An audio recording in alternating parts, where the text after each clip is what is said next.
On a freezing night in March 1944, in a pine forest in eastern Germany, a man pulled himself out of a hole in the ground and into the open air, 100 miles behind enemy lines. Behind him, in a tunnel 30 feet down and longer than a football pitch, dozens more men crouched in the dark, waiting their turn. They were Allied airmen, prisoners of war, and they had just done the thing their captors had believed impossible. They had broken out of a camp built to be escape-proof, 76 of them in a single night.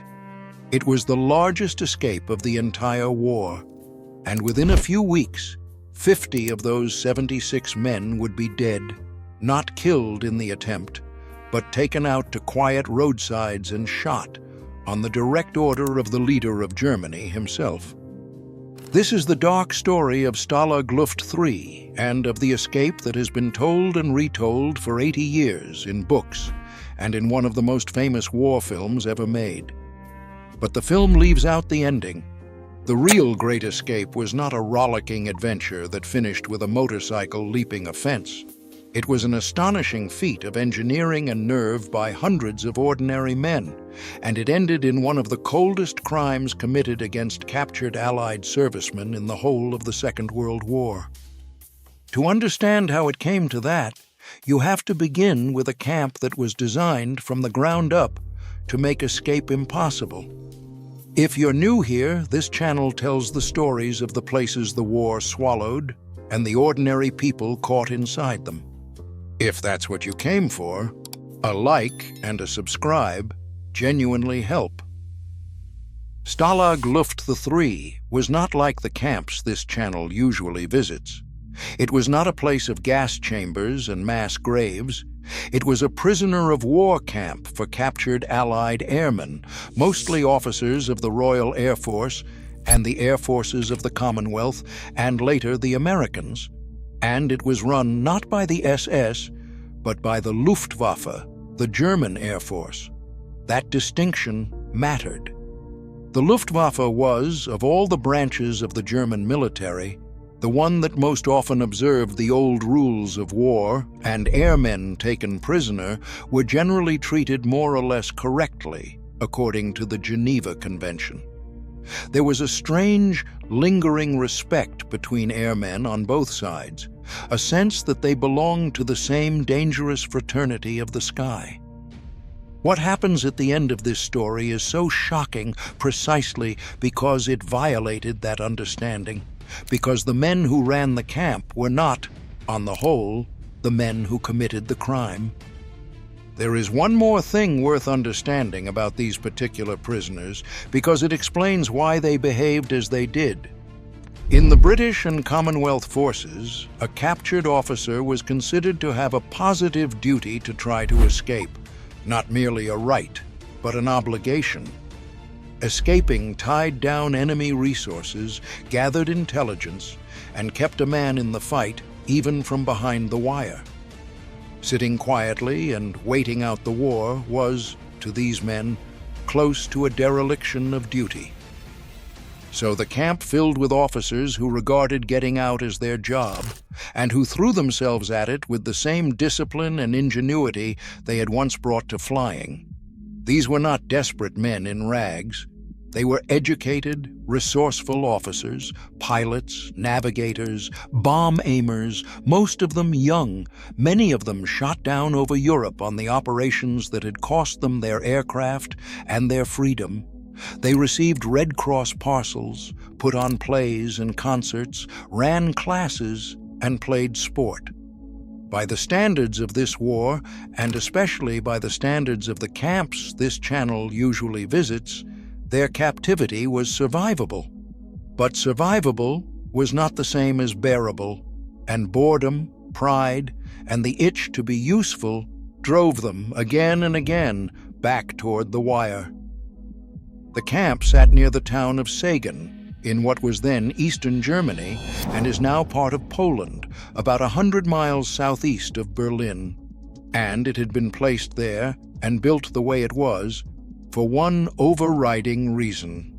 To hold the Allied airmen the Germans had come to regard as the most determined and troublesome escapers of the war. The idea was to gather the worst offenders in one high-security place and make it impossible for them to get out. On paper, the design was brilliant. The camp was set deep inside Germany, far from any neutral border a man on the run might reach. The huts were raised up off the ground on stilts so that guards could see straight underneath them and spot any attempt to dig. Microphones were buried in the earth around the perimeter to pick up the sound of tunneling, and beneath the gray surface, sand lay a bright yellow subsoil so that any earth dug up from below would show up, vivid and obvious, the moment it appeared on the surface. The Germans did not rely on the design alone. They employed a special squad of guards, whom the prisoners nicknamed ferrets, men in blue overalls who crawled under the huts, probed the ground with steel rods, listened at the buried microphones, and prowled the compound at all hours, looking for the smallest sign of digging. The whole life of the camp became a silent contest between the ferrets and the escapers, a daily game of concealment and search in which one slip could undo months of work. That the prisoners managed to build 3 tunnels under that constant surveillance is one of the most remarkable things about the entire story. It was, the Germans believed, escape-proof. But they had made one enormous mistake. By collecting all the most experienced and ingenious escapers in the Allied air forces and putting them in a single compound, they had, without meaning to, assembled the finest escape organization of the entire war. They had taken the best forgers, the best tunnelers, the best engineers, tailors, and planners the Allied prisoners could offer, and locked them all up together with nothing to do but think about getting out.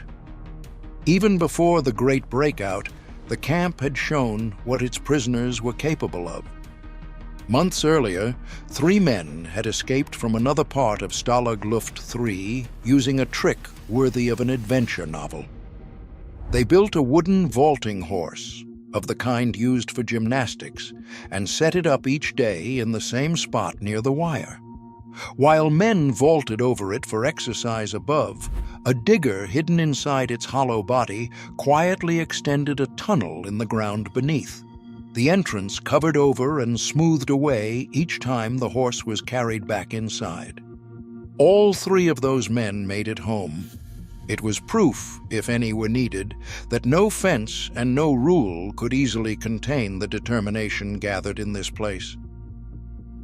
And among the officers who arrived at Stalag Luft 3 was one man who looked at that supposedly escape-proof camp and saw, instead, the opportunity of a lifetime. His name was Roger Bushell, and he is the heart of this story. Bushell was a remarkable figure, a South African-born barrister, a skilled skier and pilot, fluent in several languages, with a scar through one eye and a will of iron. He had been shot down early in the war over the beaches of Dunkirk, and had spent his years of captivity in a state of near-permanent rebellion, escaping and being recaptured more than once. On one earlier attempt, he had got within sight of the Swiss border before he was caught, and he had been held and interrogated by the Gestapo for months. They had warned him, in effect, that his luck had run out, and that if he was caught escaping again, the consequences would be severe. He knew, better than almost anyone, exactly how dangerous the game had become, and he chose to play it anyway, on a scale no one had ever attempted. At Stalag Luft 3, Bushell took charge of the camp's escape committee, and the prisoners gave him a code name that has become legend, Big X. What he proposed to the others was breathtaking in its ambition. Not the escape of one man or a handful, but a mass breakout, 200 men out of the camp in a single night, scattering across Germany in every direction. The purpose was not simply freedom, though every man had the right and, as they saw it, the duty to try for it. The deeper purpose was chaos. 200 escaped Allied officers loose inside the Reich would force the Germans to divert enormous resources to hunt them down. Soldiers, police, trains, checkpoints, resources that would otherwise be fighting the war. An escape, done on a large enough scale, was a weapon.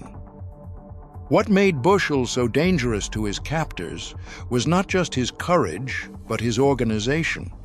He was a barrister by training, used to marshalling detail and argument, and he ran the escape effort like a serious enterprise, with departments, deadlines, and a clear chain of command.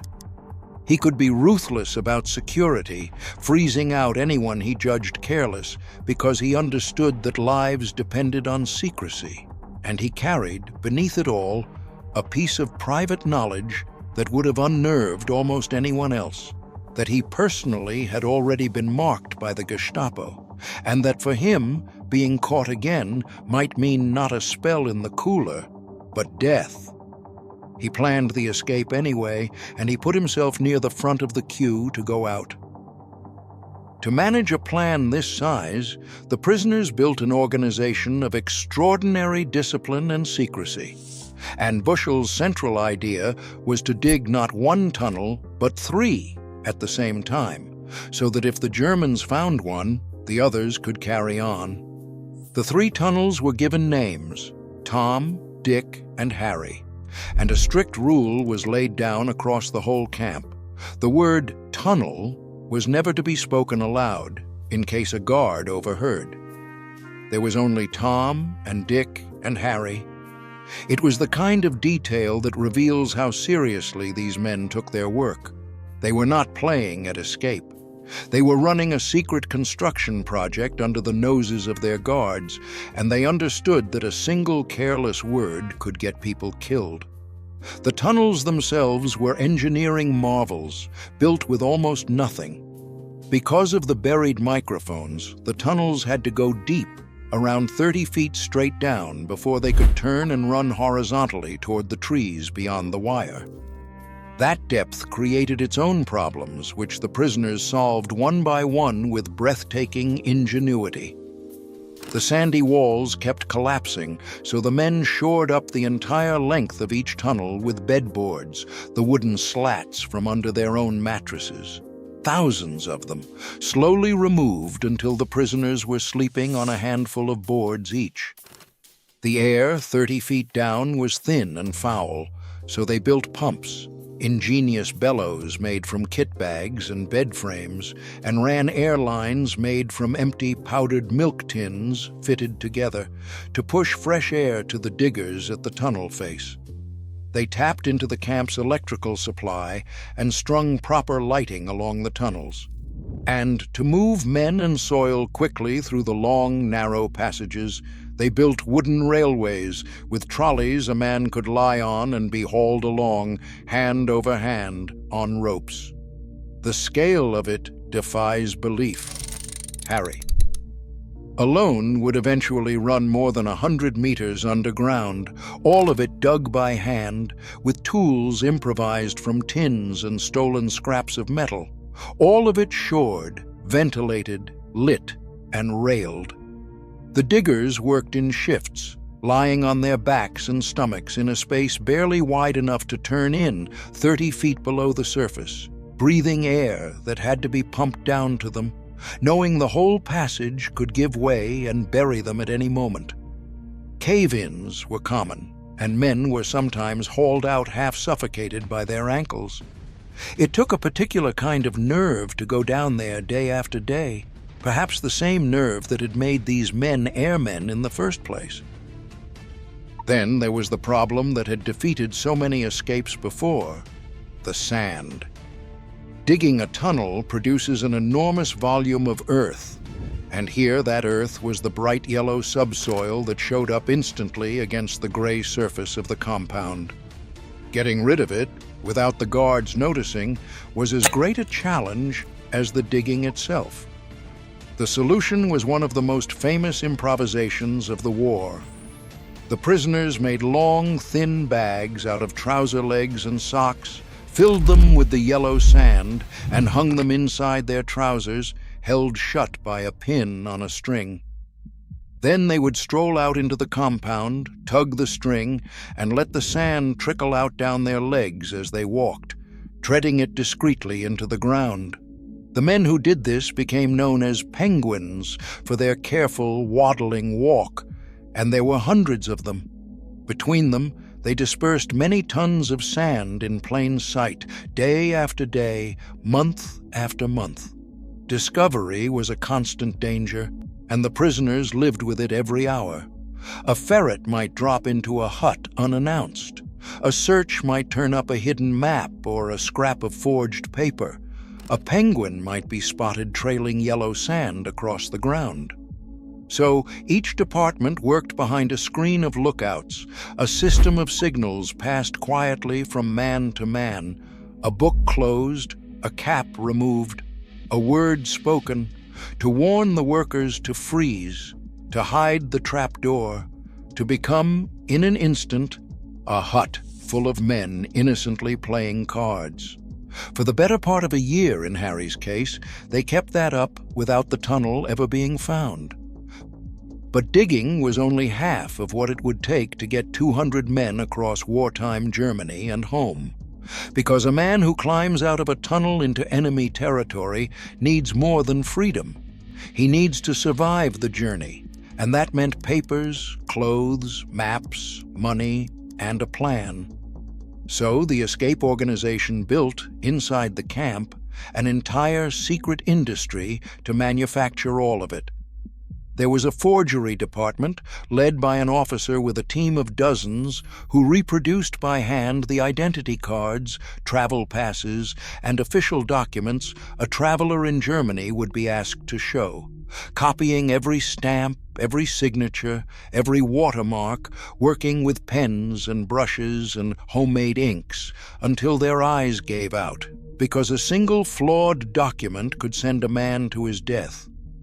There was a tailoring department that turned uniforms and blankets into convincing civilian suits and workmen's clothes, dyeing them, restitching them, adding buttons and linings.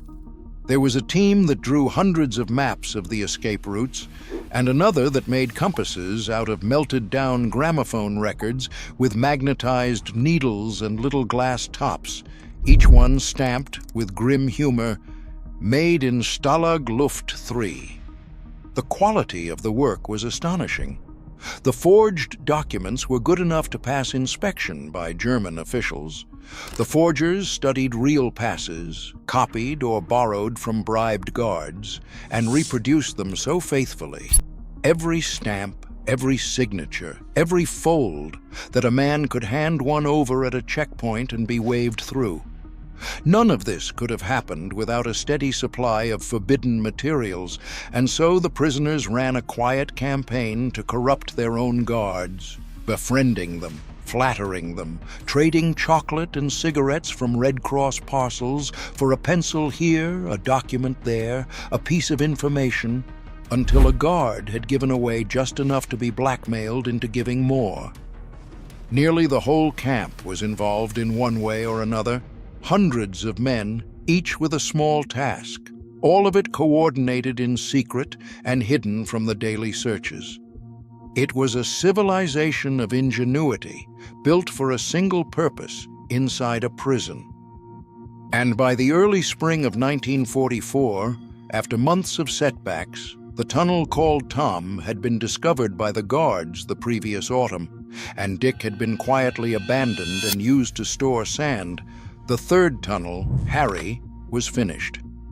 It ran from beneath a stove in Hut 104, down 30 feet, and then more than 300 feet out toward the pine forest beyond the wire. Every man due to go out was given a complete kit, an identity, a cover story, a route, and the papers to match, all of it assembled by people who, in most cases, would themselves remain behind the wire while others used their handiwork to walk free. The time had come. The breakout was set for the night of the 24th of March, 1944, chosen for its darkness, with no moon. That evening, Some 200 men, each carrying his forged papers and his rations and dressed in his homemade civilian clothes, filtered quietly toward Hut 104 in the order they had been assigned. And almost at once, things began to go wrong. The first and worst discovery came when the leading man opened the tunnel's far end. Harry had come up short. In the darkness and the difficulty of measuring, the diggers had misjudged the distance, and the exit hole opened not inside the sheltering trees as planned, but several feet short of them, out in the open, close to a guard tower, in full view of any sentry who happened to look the right way. It was a catastrophe.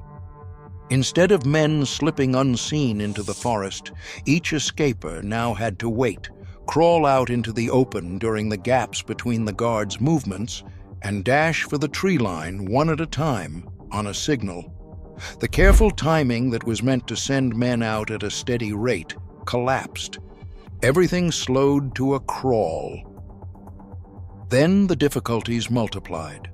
An Allied air raid passed over the region that night, and the camp cut its power as a precaution, plunging the tunnel into darkness and stopping the escape while the lights were out. The ground above was frozen and covered in snow, which made the crossing to the trees slower and more visible. The tunnel, dug for smaller loads, kept partially collapsing under the traffic and had to be repaired in the dark. Hour after hour, far more slowly than planned, the men went out, one at a time, into the freezing night, across the open ground, and away. By the time dawn was approaching, only 76 men had made it out, far short of the 200 Bushell had hoped for. And then, at around 4:45 in the morning, a guard finally spotted a man emerging from the hole in the snow. A shot was fired. The alarm went up. The 77th man was caught halfway out, and the great escape was over. 76 men were now loose inside Germany, and the whole country was about to be turned upside down to find them. What none of them yet knew, as they scattered into the dark, was that the order deciding their fate would not be made by any soldier or any camp commandant, but at the very top of the German state, and that for 50 of them, being recaptured would mean not a return to the wire, but something no rule of war was ever supposed to permit. That is where the story turns, and where the second part begins.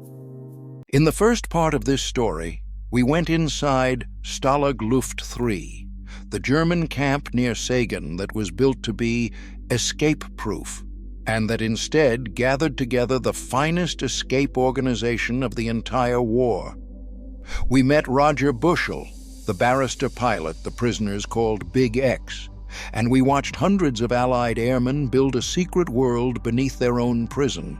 3 tunnels named Tom, Dick, and Harry, dug 30 feet down with bedboards and homemade pumps, a forgery workshop, a tailor's shop, hundreds of penguins scattering yellow sand across the compound, and on the freezing night of the 24th of March, 1944, we watched 76 of them crawl out through the tunnel called Harry and vanish into the German night.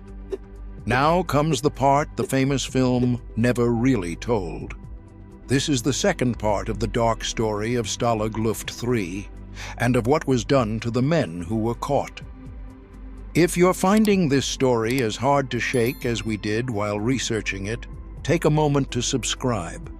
We go into places like this every single video, and we think the ones still to come are the best we've done. 76 men were loose inside Germany, and the German response was immediate and enormous. Word of the escape reached the highest levels of the German state within hours, and the reaction was fury. A national emergency was declared, the highest level of alert in the country, and a vast manhunt began.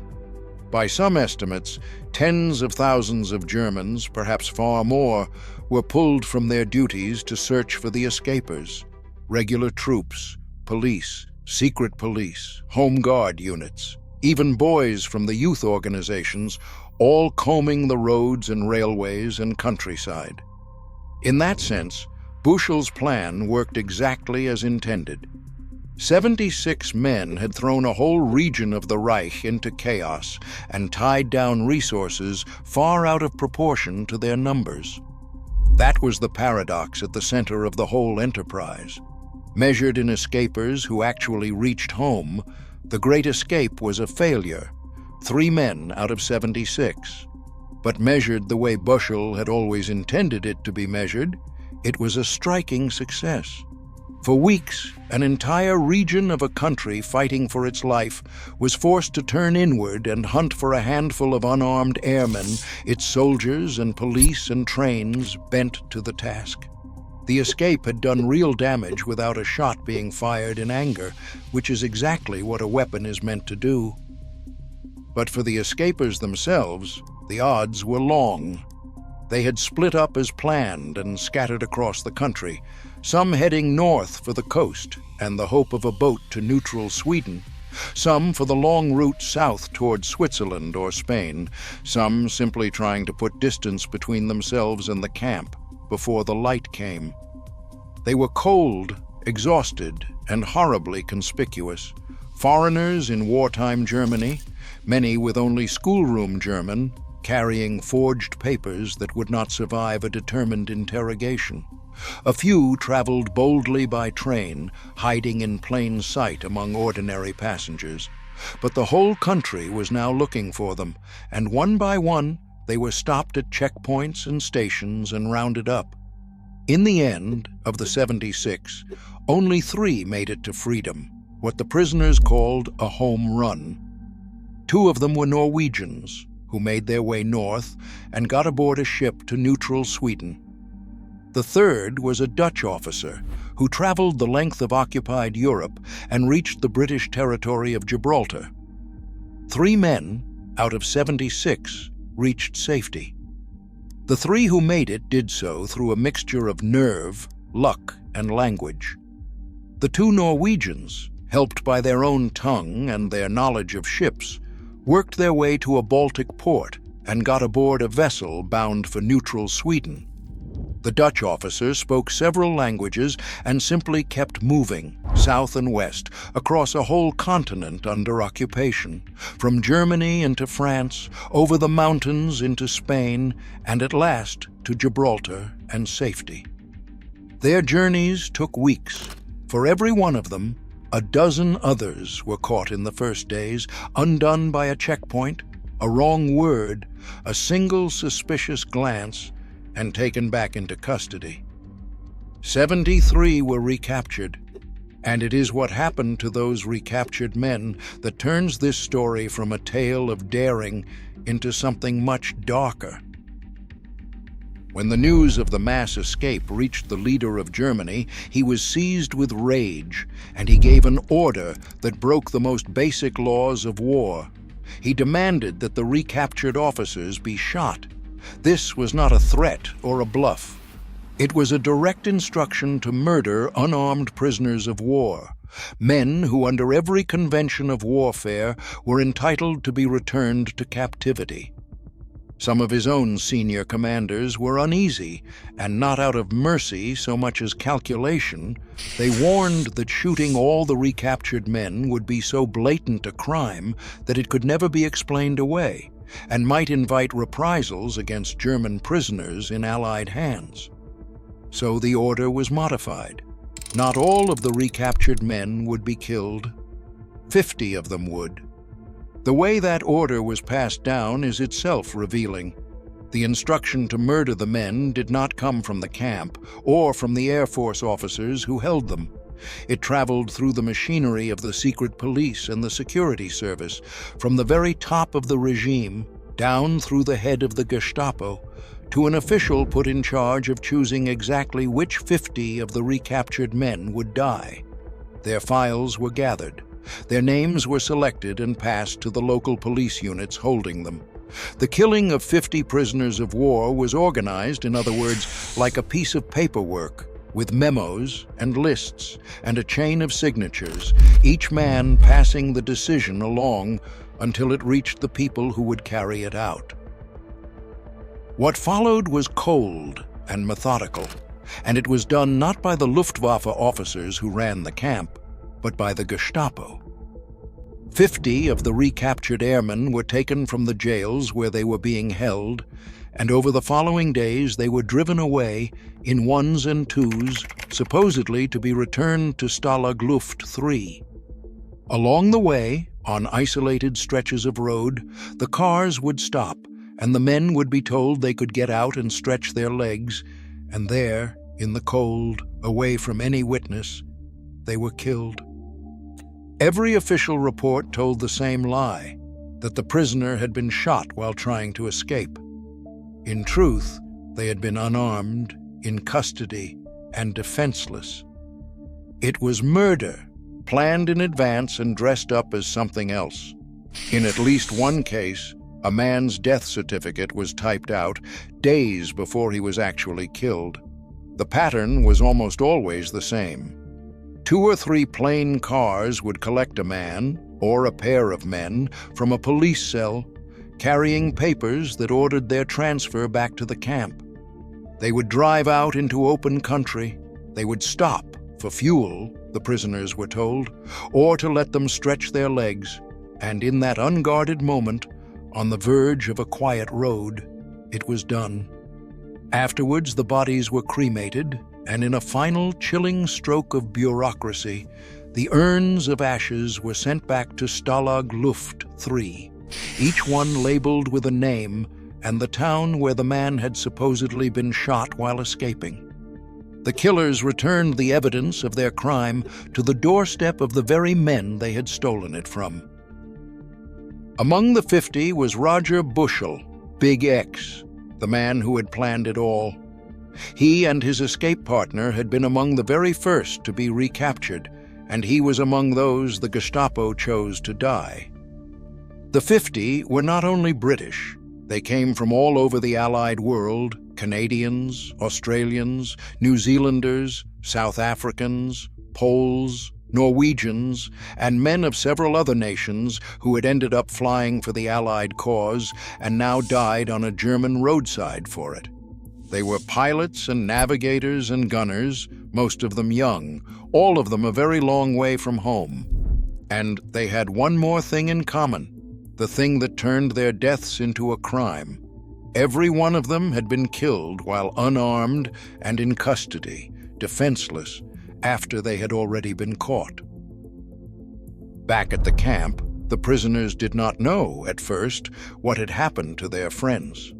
The old commandant had already been arrested by his own side, court-martialed for failing to prevent the escape. Then the new commandant summoned the senior British officer and read him a short official statement. A number of the recaptured officers, he said, had been shot. The senior officer asked a single devastating question: how many of the men had been wounded? Because in any genuine gunfight, any real attempt to flee that ends in shooting, some men are hit and injured rather than killed outright. The answer came back: none. Not one of the dead had merely been wounded. Every single one had been killed outright. In that moment, the men of Stalag Luft 3 understood, with total certainty, that their comrades had not died while escaping at all. They had been murdered, deliberately, one after another, and the shot while escaping story was a lie. The news went through the camp like a cold wind, and a terrible, grieving silence settled over it. For the survivors, it was a wound that never fully closed. Many of them had helped plan the escape, had forged the papers, or dug the tunnel, or scattered the sand, and had simply been left off the list of those who went out through Harry that night, or been drawn too far down the queue to reach the exit before the alarm. Now they had to live with the knowledge that the friends who had gone out ahead of them had been murdered for it, while they themselves had been spared by nothing more than an accident of timing. One survivor, decades later, said he had gone on giving talks about the escape for the whole of his life, not for his own sake, but to keep speaking the names of the 50. In the camp, for a time, the heart simply went out of the escaping. The prisoners were warned, in effect, to stop, and for a while they did. It is worth pausing on the man who had run the camp, because his fate says something about how far the crime sat outside even the German military's own idea of itself. The commandant, an elderly aristocrat and a veteran of the previous war, had run Stalag Luft 3 as a correct camp and had been horrified by what the Gestapo had done. He was not a party zealot. He had spent years trying to stay clear of the politics of the regime, and yet the escape ended his career and his freedom too. He was arrested, tried by his own side, and disgraced. The murder of the 50 had been ordered from far above him, carried out by men he did not command, and it appalled him, but he could do nothing to stop it, and it destroyed him along with its victims. And then those grieving prisoners did something extraordinary. They asked their captors for permission to build a memorial to the murdered men, and, remarkably, permission was granted. So the airmen of Stalag Luft 3, still prisoners, still behind the wire, built with their own hands a memorial of stone to hold the ashes of the 50 comrades the Gestapo had returned to them in urns. It was an act of mourning and of quiet defiance, raised under the eyes of the very nation that had done the killing, a monument to 50 men built by their friends in captivity. That memorial still stands near the site of the camp today. It is a modest thing, that memorial, a low stone structure, weathered now, on the edge of a forest in a country the men who built it never lived to see at peace. But it carries a weight out of all proportion to its size. It was raised by prisoners, for prisoners, in the teeth of the people who held them, to make sure that 50 names would keep a place in the world that the LIE of shot while escaping could never quite erase. The murder of the 50 did not stay hidden, and it was not forgotten. Word reached Britain quickly, and the government's response was public and immediate. The Foreign Secretary rose in Parliament and vowed that those responsible for the crime would be hunted down and brought to justice when the war was over. It was a promise the country intended to keep, and in one of the more remarkable pursuits of justice to come out of the entire war, kept. After Germany's surrender, that promise was handed to an unlikely body, the police branch of the Royal Air Force itself. A special investigation was launched, led by a determined officer named Frank McKenna, and it remains unique in history, the only major war crime ever investigated by a single branch of one nation's military. The task was enormous. The killers were scattered across a shattered, occupied Germany, hiding under false names, protected sometimes by the confusion of the post-war years and by the reluctance of other authorities to hand them over. But the investigators were relentless. Working from the falsified German reports, from witnesses, and from the paper trail the killers had left behind, they identified dozens of the men involved, and they tracked them down one by one, across borders and through the ruins of a broken country. It was painstaking, often thankless work. The men they were hunting had melted into the chaos of post-war Germany, changing names, changing towns, sheltering among the millions of the uprooted and displaced.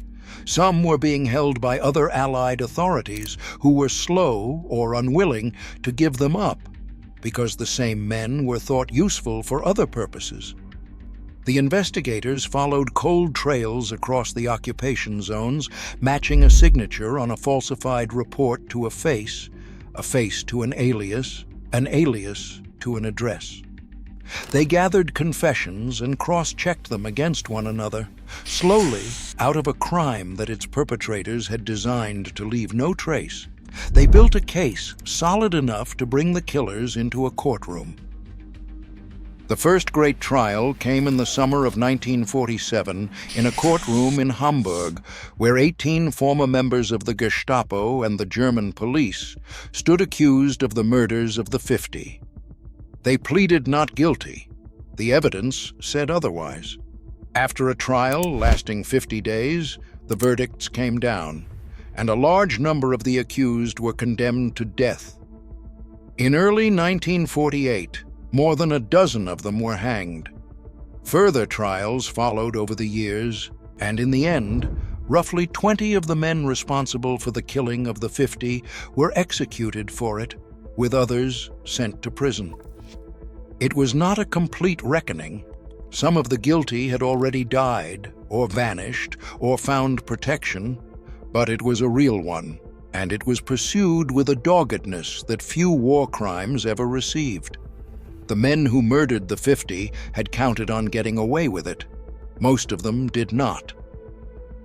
A few did slip the net, in their own way.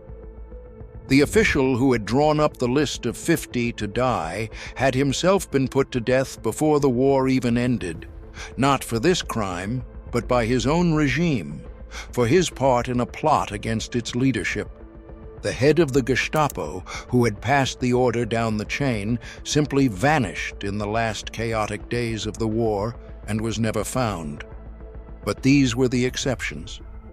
The truly remarkable thing about the Stalag Luft 3 case is how few of the guilty escaped, how far and how patiently one nation was prepared to go to keep a promise made in Parliament to 50 murdered airmen.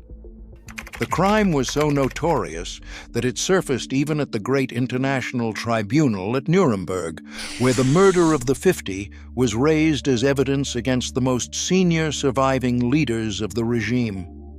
By then, it had become one of the defining atrocities committed against Allied prisoners of war, a byword for the moment when a captor stops treating captured soldiers as soldiers and simply has them killed. The story of Stalag Luft 3 itself did not quite end with the escape. Less than a year later, in the bitter January of 1945, with the Soviet army advancing from the east, the Germans forced the prisoners of the camp out onto the roads and marched them west, through deep snow and brutal cold, for days on end. The kind of forced winter march that killed many prisoners across Germany in the final months of the war. The survivors were held in other camps until the end, and when the war was over and the men went home, the escape they had taken part in slowly passed into legend, helped, above all, by a Hollywood film made 2 decades later that fixed the Great Escape in the world's memory. But that film, for all its fame, told only half the truth. It turned the story into a thrilling adventure, added American heroes who had in fact been moved out of the compound before the breakout, and invented daring chases, a famous motorcycle leap among them, that never happened. What it left in the shadows was the reason the real men had done it, and the price they had really paid. None of this is to say the film did harm. It carried the story to millions of people who would otherwise never have heard it at all, and the men who had lived through it were, for the most part, glad to be remembered. But a legend has a way of smoothing over the very thing that made the story matter. People came away from the film thrilled by the daring and the tunnels and the chase. Far fewer came away knowing that 50 real men, with real names and real families waiting at home, had been driven out to the roadside and killed for what they had done. The Great Escape was never mainly about the getaway. It was about the refusal of captured men to sit quietly and be out of the war, their insistence at enormous risk on remaining soldiers, on tying down the enemy, on doing their duty from behind the wire. And its true ending was not freedom. It was 50 urns of ashes and a stone memorial built by grieving men. Stand at that memorial today, near the quiet Polish town that was once Sagan, and the whole meaning of the place settles on you. 76 men crawled out of a hole in the frozen ground that night in an act of courage and brilliance that still astonishes. 3 reached home. 50 were murdered for it, in cold blood, in defiance of every rule that was supposed to govern even a war as terrible as that one. We remember the great escape for the tunnels and the ingenuity and the sheer nerve of it, and we should. But the men who dug Harry would want us to remember something else first, not how cleverly they got out, but what was done to 50 of them once they were caught, and why it must never be allowed to fade into the comfort of a film. The question their story leaves us with is simple and hard. When a war has already sunk to the depths this one had, what is it that still makes the murder of 50 defenseless men a line that should never be crossed? And how do we make sure the world still recognizes that line at all? If this one stayed with you, share it and subscribe if you haven't. We have more stories like this one coming. Every one a corner of the war the rest of the internet forgot.